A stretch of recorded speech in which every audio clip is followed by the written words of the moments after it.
where is Obama?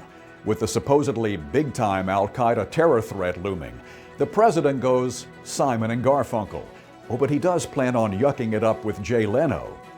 Are guns racist? According to a new study, well, you'll see. And Eric Holder joins the race to become one of the biggest spenders of taxpayer money on extravagant travel.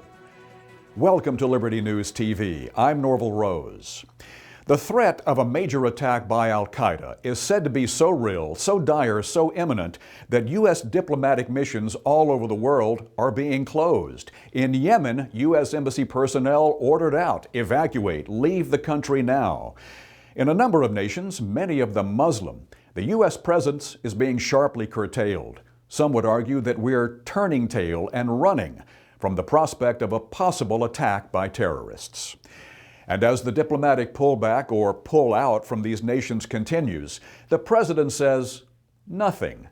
As of this taping, Obama has not even voted present in what appears could be a major restructuring, a major transformation of America's diplomatic profile in the Muslim world.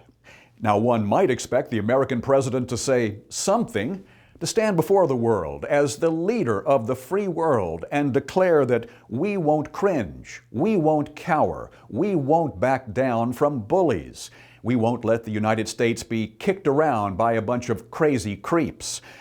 But Obama has gone Simon and Garfunkel. He serenades us with the sounds of silence when it comes to reassuring nervous Americans and projecting U.S. power to a jittery planet. However, Mr. Obama will hop on over to Hollywood and sit down with Jay Leno to yuck it up on The Tonight Show. This after a speech in Phoenix in which he talks about housing and how he really does care about the plight of the middle class. Well, maybe Leno will get serious for a moment and ask Mr. Obama for a comment or two about how he appears to be reshaping American diplomacy. Did you know that guns are racist? Well, sort of anyway. According to a new report by the Children's Defense Fund, white kids are nearly 3 times more likely to be killed in a car crash than by a gun, while black children, on the other hand, are twice as likely to be killed by a gun than in a car accident. What to do? Predictably, this study calls for more gun control, more gun restrictions, background checks, and so forth. It also calls on parents to boycott products that glamorize violence, like those violence-soaked, gun-glorifying videos from black rappers. And Attorney General Eric Holder, he who professes to promote justice and fairness and equal treatment and all that. Holder's been caught spending more than $4 million in taxpayer cash on extravagant travel during the last 4 years.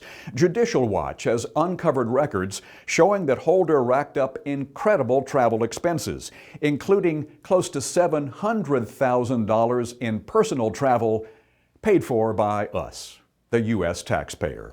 Some of Holder's personal taxpayer-funded trips included a couple to the Obama fave Martha's Vineyard, with a flight-only cost of $95,000. Flight-only, $95,000. And on one occasion, the Attorney General took a taxpayer-funded jaunt to Atlantic City with a flight-only cost of $7,408. Eric Holder, man of the people. And that is Liberty News TV for today. I'm Norvell Rose. Thank you for joining us, and we hope you'll be right back here next time.